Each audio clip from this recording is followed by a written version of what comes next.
V1 news వార్తలకి స్వాగతం. ఇసుక మాఫియాలో అధికారులకు అందుతున్న వాటాలు ఎంత? గతంలో మాజీ ఎమ్మెల్యే షకీల్ అహ్మద్ ఉన్నప్పుడు జోరుగా ఇసుక మాఫియా.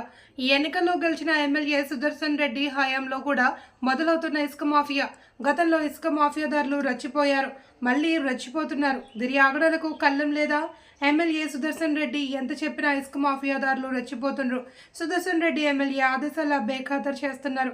కొంతమంది విలేకరులే ఇసుక మాఫియాదారుల అవతారాలు ఎత్తుతున్నారు. మున్సిపల్ పేరుతో, రెవెన్యూ పేరుతో బిల్లులు తీసుకుంటున్నారు. కొంతమంది అమ్ముకుంటున్నారు. కొంతమంది ప్రత్యేక ఇసుక ట్రాక్టర్లను తీసుకుని జోరుగా అక్రమ ఇసుక రవాణా చేస్తున్నారు.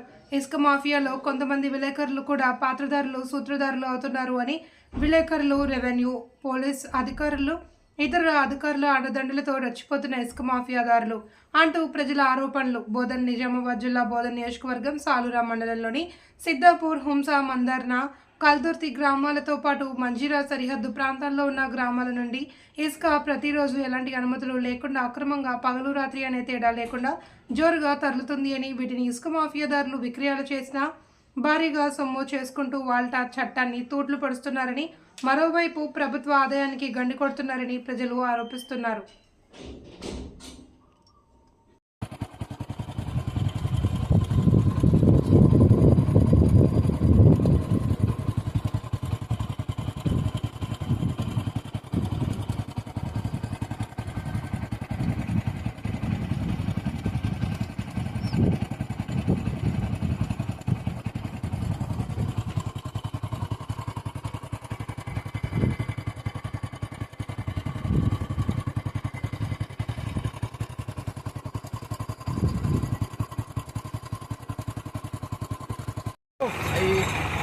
మరి ఘనమైన గ్యాప్ ఎక్కడ కదా